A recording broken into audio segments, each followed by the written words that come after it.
Key figures from the ruling Saenuri Party are calling on President-elect Park Geun-hye to take a step back from some of her more ambitious campaign pledges, even before she takes office. They say the president-elect needs to think more realistically about ways to carry out her welfare agenda. Arirang's political correspondent Kim Yeon-ji has the details.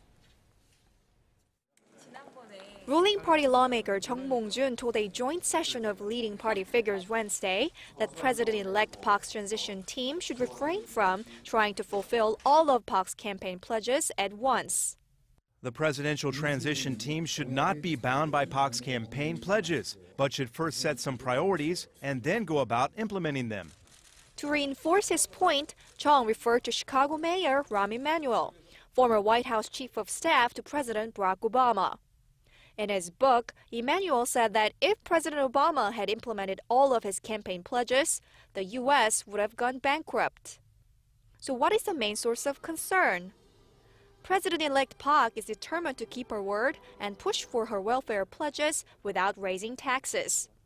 However, her pledges include cutting delinquent borrowers' debts by up to 70%, providing free childcare for children up to age 5, and cutting college tuition fees in half, among others.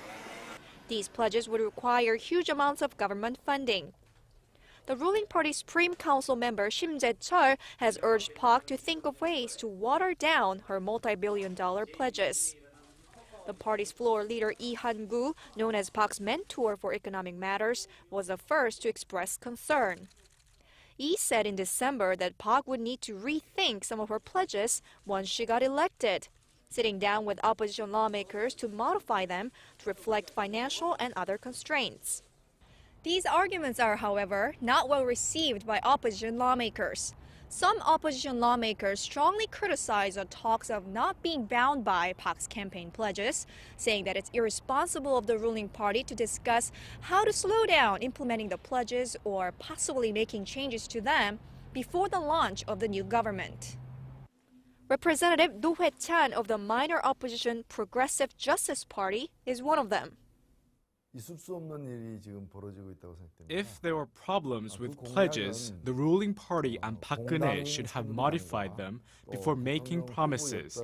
They didn't do that, and they are now saying the pledges are not realistic and they would damage fiscal health.